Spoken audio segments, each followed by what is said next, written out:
Olá, amigos, tudo bem? Bem, espero que sim. Estamos de volta aqui então para darmos continuidade à nossa leitura e estudo do livro dos Espíritos.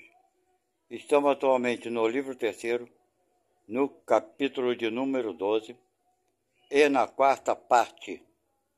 Vamos falar agora sobre caracteres do homem de bem. Aqueles que estão chegando aqui pela primeira vez, sejam muito bem-vindos. Muito obrigado pela presença de vocês. Espero mesmo que se inscrevam, que dêem um like, né? E acionem o sininho para receberem as nossas notificações. Geralmente eu divido por partes quando o capítulo é muito longo, porque nossa leitura e estudo se fazem por 30 minutos aproximadamente, ok? E por que eu falo que é uma leitura e estudo? Porque eu dou minhas opiniões, eu não só leio o livro, mas dou algumas opiniões quando acho relevantes, ok? E vocês ficam à vontade para fazerem o comentário de vocês, concordando com as minhas colocações ou mesmo discordando. É sempre um prazer imenso conversar com cada um de vocês, ok? Então vamos lá. A pergunta é de número 918. E Kardec faz a seguinte pergunta: por que sinais se pode reconhecer no homem o progresso real que deve elevar seu espírito na hierarquia espírita? Resposta: o espírito prova sua elevação quando todos os atos de sua vida corporal são a prática da lei de Deus, e quando compreende por antecipação a vida espiritual. Bem, minha gente, vamos ver aqui, ele continua explicando. O verdadeiro homem de bem é aquele que pratica a lei de justiça, de amor e de caridade na sua maior pureza. Se interroga sua consciência sobre os atos realizados, se pergunta se não violou essa lei, se não faz o mal, se fez todo o bem que podia, se ninguém tem nada a se lamentar dele, enfim, se fez a outrem tudo aquilo que queria que os outros lhe fizessem. Essa seria realmente a verdadeira característica do homem de bem. Quando eu falei seria, porque vai ser tão raro vocês encontrarem alguém. Agora é minha opinião, tá, gente? Vai ser tão raro vocês encontrarem alguém que existe, né? Alguma pessoa que possa fazer todo esse bem, que não faça mal a ninguém e etc e tal. É praticamente improvável. Vocês estão entendendo? Eu estou falando literalmente falando sobre o que ele fala aqui. Ok? Porque nós atravessamos a vida, por assim dizer aqui, nós tivemos a nossa parte infantil no corpo físico, né? Não falo do espírito, estou falando do corpo. Nós fomos adolescentes, e como o adolescente poderá, eu acho pouco provável. Eu não sei se existe realmente, não posso chegar aqui e dizer que não existam, mas eu acho pouco provável que o adolescente não cometa seus erros, suas ignorâncias, maltratar alguém, ofender alguém, discutir com alguém, agredir alguém mesmo fisicamente ou verbalmente. Então, fica um tanto difícil, ok? Mas, com certeza existem. Vamos lá. E ele continua explicando, né? O homem cheio de sentimento de caridade e de amor ao próximo faz o bem pelo bem, sem esperança de retribuição, e sacrifica o seu interesse à justiça. Olha quanto é importante isso, né? Que às vezes tem gente que faz o bem, é muito fácil, né? Mas quando a pessoa sacrifica seu próprio interesse para ajudar alguém, ou o interesse da justiça, aí ele está indo além do normal, não é verdade? E ele continua falando. Ele é bom, humano, benevolente para com todos, porque vê irmãos em todos os homens, sem exceção de raças nem de crenças. Se Deus lhe deu o poder e a riqueza, olhe essas coisas como um depósito do qual deve fazer uso para o bem, sem se envaidecer, porque sabe que Deus, que os deu, pode retirá-lo. Então, gente, olha quanta coisa que é importante, né?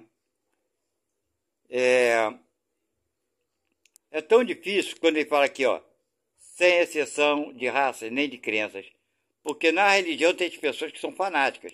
Elas acham que os únicos que são bons são aqueles que pertencem à sua própria, mesma religião, né? Vê como é difícil ser um homem de bem. E ele continua.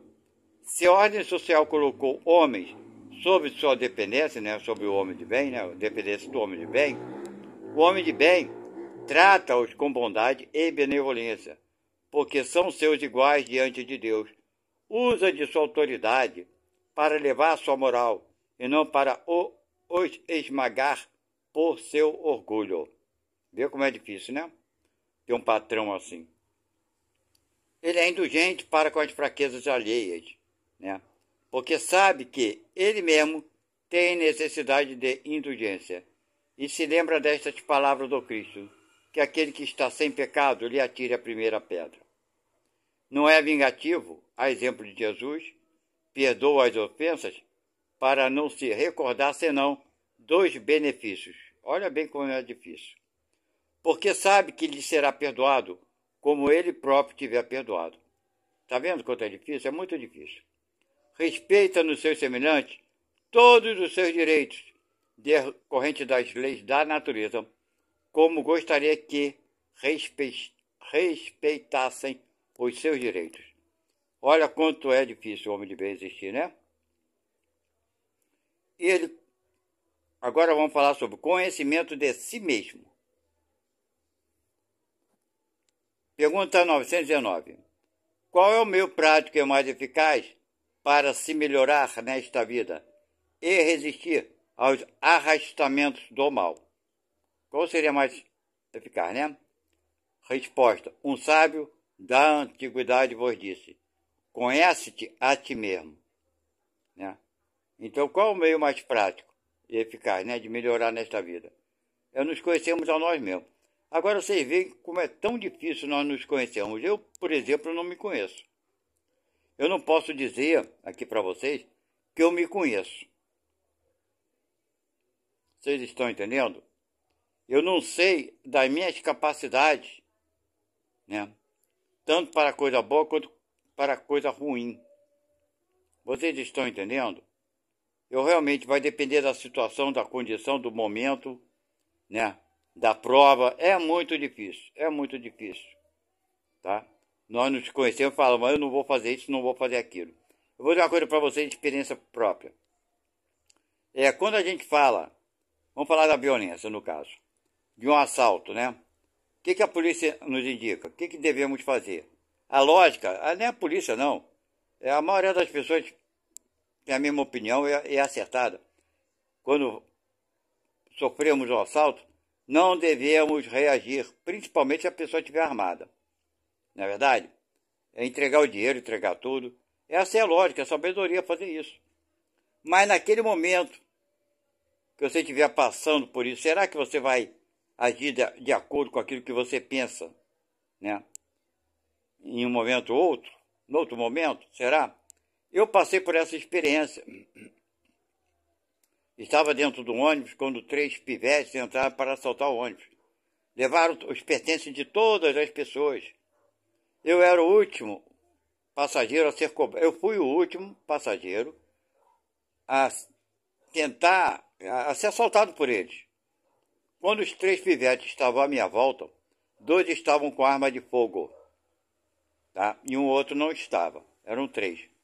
Me pediram meus pertences. Naquela época eu não tinha celular, não. Naquela época nem existia celular. Mas queria minha carteira, meu dinheiro, essas coisas. Eu me recusei a dar. Naquele momento ali eu fiquei enfurecido, enraivecido, fiquei com raiva. Eu falei, não vou dar para os moleques. Pode estar armado, não quero nem saber, não vou dar dinheiro nenhum. Quer dizer, eu fui imprudente. Vocês estão entendendo?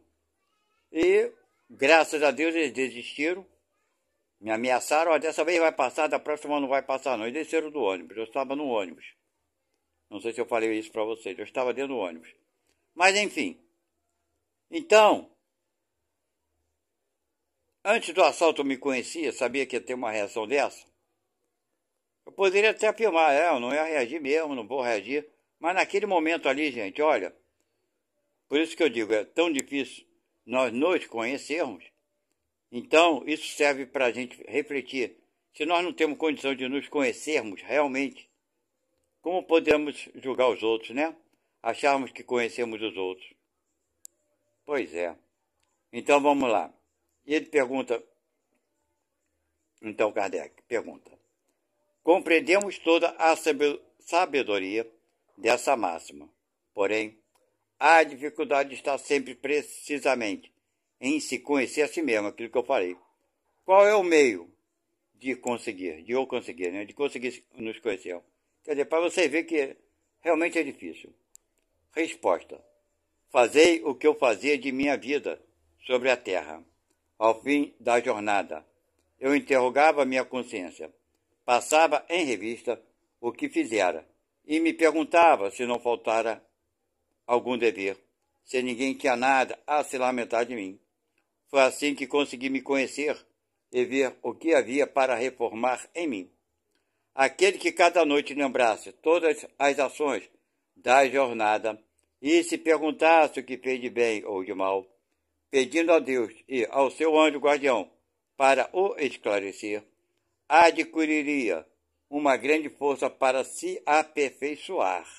Não se conhecer, né? Porque, crede-me, Deus o assistirá. Questionai, portanto, e perguntai-vos o que fizeste e com qual objetivo agiste em tal circunstância. Se fizeste alguma coisa que censurais em outrem, se fizeste uma ação que não ousarias confessar, perguntai-vos ainda isto, se aprovesse a Deus me chamar neste momento, reentrando no mundo dos espíritos, onde nada é oculto, eu teria o que temer diante de alguém? Quer dizer, naquele momento que nós fizemos tal coisa, será que desencarnasse naquele momento, chegasse do outro lado lá, né? A gente teria vergonha do que fizemos perante alguém?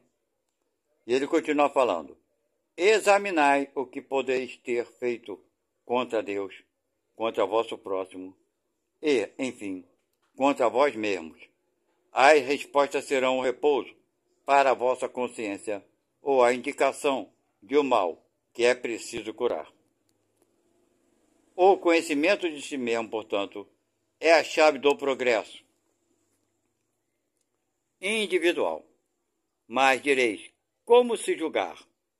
Não se tem a ilusão do amor próprio, que ameniza as faltas e as desculpas? O avarento se crê simplesmente econômico e previdente.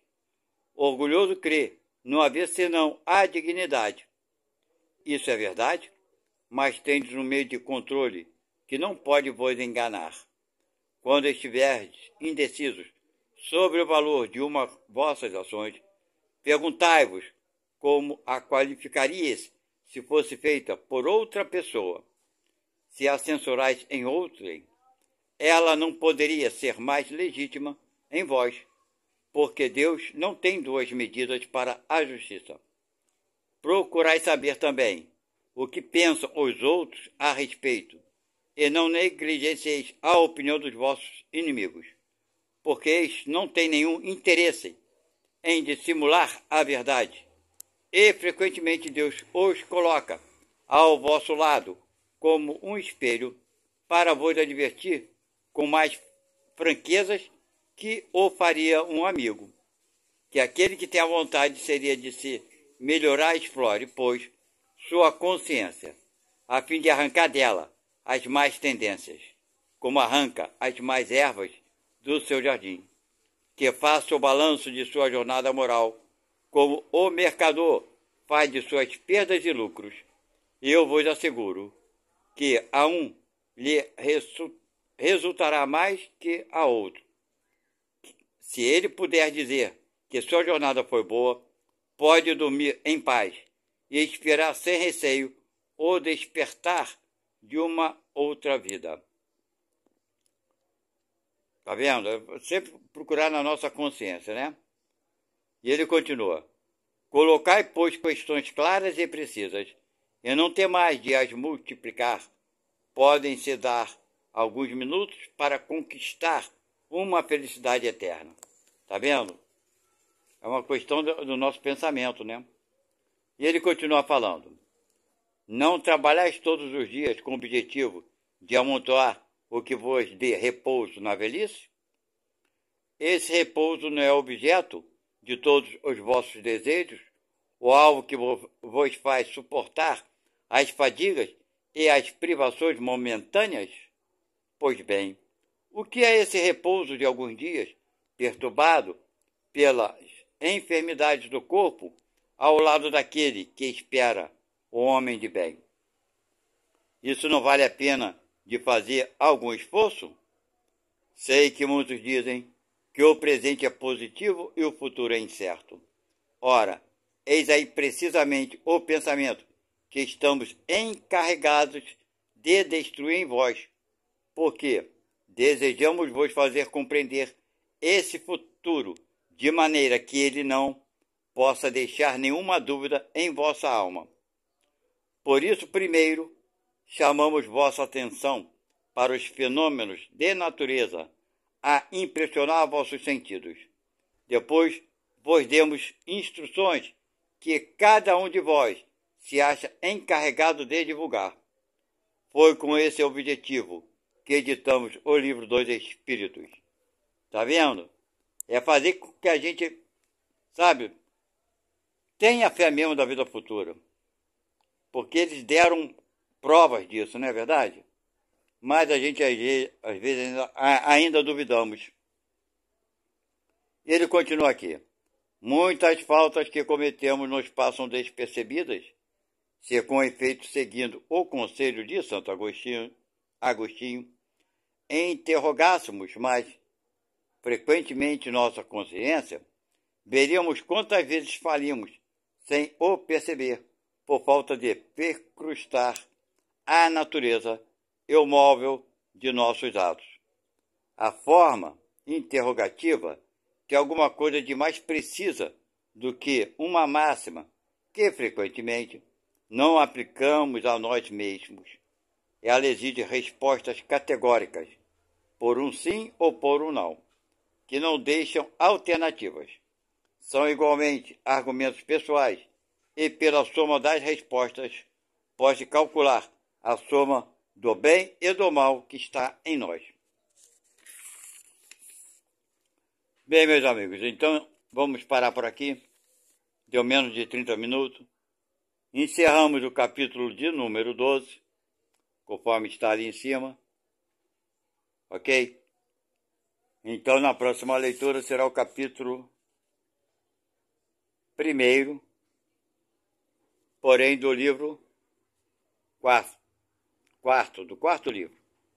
Ok? Então, meus amigos, o homem de bem na Terra é raro. É muito raro. Mas nós estamos caminhando para lá. Por exemplo, a paciência, a indulgência. Então, por exemplo, ontem mesmo aconteceu comigo pessoalmente. Eu sempre tento me controlar, ter paciência com coisas que eu nunca tive. Certo? Hoje eu tenho mais paciência. Mas mesmo assim, ontem, eu fui impaciente com uma pessoa que me indagou, estava alcoolizada. Eu estava conversando com um conhecido meu. Nós estávamos conversando coisas, até sobre coisas científicas, né? E espirituais também. E a pessoa que estava alcoolizada parou em frente a gente, olhou para mim: aí, qual é o seu nome? Naquele momento eu me senti invadido, né? Da minha privacidade. E a pessoa estava bêbada. Eu não tive paciência alguma com a pessoa. Eu falei: por que tu quer saber meu nome? Não te conheço. Então, isso está me incomodando. Vocês entenderam? Isso foi ontem. Isso me incomodou muito, de eu ter tido esse... Eu senti o sentimento dentro de mim. Eu fiquei aborrecido com ele. Vocês entenderam? Então isso me incomodou. Por sorte hoje, aqui onde eu moro, eu fui fazer compra na rua, fui na padaria, e me encontrei com essa pessoa, novamente. E ele também não estava diferente de ontem, não. Estava meio alcoolizado também. Aí eu falei, vou conversar com ele para não ficar aquela coisa, né? Daquele meu comportamento. De certa forma, eu queria me redimir, né? E mostrar para ele que eu não estava com raiva dele, nem tinha raiva dele. Aí eu fui até ele, eu fui na direção dele. Eu falei, aí, tudo bem contigo? Me tratou bem, claro. Oi, tudo bem? Coisa e tal. Ele me disse o nome dele. E eu, então, falei meu nome para ele. Eu falei, tá, tudo bem, então, tá legal. E vim embora. Então, gente, a gente nem sempre, por isso que eu não me conheço, nem sempre a gente está no momento bom, no momento agradável, né? Eu estava conversando com esse amigo meu, conforme eu falei para vocês, quando ele me interrompeu, conversando sobre coisas espirituais, sobre, né, essas coisas do espiritismo, e me senti ali incomodado naquele exato momento. Então, como é que a gente erra, né? Eu estava conversando com um amigo sobre coisas boas e do nada eu me transformei. Pois é. Então, gente, ó, sinceramente, eu posso falar por mim, não posso falar por ninguém, mas tá difícil de eu me conhecer. Tá difícil porque eu sofro muitas influências, certo? Eu sofro influências para fazer coisa boa, eu sofro influência para fazer coisa errada. Então, eu cedo para as coisas erradas, cedo para as coisas boas, certo? Então, eu me conhecer tá muito difícil. Tá muito difícil. No livro dos Espíritos mesmo fala que a gente dá influência da espiritualidade sobre nós aqui, enquanto estamos encarnados. E a gente fala, não se preocupe com isso, que a influência é muito maior do que vocês possam imaginar. Então, minha gente, né, se são os espíritos que nos dirigem, né, ou se nós temos essa liberdade que supostamente pensamos que temos. E eles falam bem claramente, não sei se é no livro dos médios, acho que é no livro dos médios. A influência é muito maior, que muitas vezes vocês nem sabem que estão sendo dirigidos. Pois é, gente, então é complicado falar sobre isso e ter certeza, né, se somos mesmo manipulados ou não, ok? Então é muito difícil. Mas a gente tem que procurar, pelo menos, eu acredito sim, sabe? Tentarmos nos conhecermos um pouco mais. Eu me conheço um pouco mais, né? Hoje em dia, por quê? Porque eu venho tentando me conhecer. Não me conheço 100% totalmente, ok? Mas me conheço muito mais do que anos atrás, quando eu não me preocupava em me conhecer. Então, se eu me conheço um pouco mais, eu já, em vários momentos, me preparo um pouco mais para certas situações. Certo? Por exemplo, eu sei que eu vou me aborrecer com certas coisas. Eu evito conversar com a pessoa, eu me concentro, peço ajuda, peço força, para ter palavras melhores, e pereré, parará, porque eu sei que eu sou muito explosivo. Então eu já tento dominar um pouquinho disso. Isso eu faço sempre, constantemente, porque eu sei que eu sou muito explosivo. Agora, eu não sei se esse meu controle, eu vou conseguir sempre me controlar. Vocês entenderam? Isso que é o problema nosso. Então fica dado o recado aqui. Fiquem na paz de Deus. Que Deus abençoe a cada um de vocês. Obrigado pela presença de vocês, pelo carinho, pelos comentários. E sempre falo aqui, vou falar novamente agora. Façam sugestões sobre algum tipo de assunto, né, que vocês queiram abordar. E eu vou tentar pesquisar, claro, evidente que quem dera que eu soubesse muita coisa. E tentar responder da melhor forma possível. Ok? Não esqueça de dar aquela força pro canal, porque se isso daqui está sendo bom para vocês, meu amigo, entenda bem, quando vocês dão um like e quando vocês se inscrevem no canal, vocês estão fazendo com que o canal, né, seja conhecido por um maior número de pessoas. E se te ajudou, vai ajudar também a outras pessoas que você sequer conhece. Essa é uma campanha do bem, não é verdade? Compartilhe, vocês podem chegar ali no compartilhamento, né? Vocês sabem como é que faz, mais do que eu. Compartilhe com as pessoas que vocês conhecem, ok? O máximo que a pessoa com quem você compartilhar pode falar, não gostei. Entendeu? Se você compartilhar com alguém a pessoa gostar daquilo que estamos colocando aqui, ela automaticamente vai se inscrever e vai fazer o mesmo processo. Aconselhar outra pessoa a ver como é que é feito o nosso trabalho aqui. Entendeu? Que não é só leitura, é um estudo também. Ok? Então fiquem com Deus. Até a próxima. Que Deus abençoe a cada um de vocês. Tchau.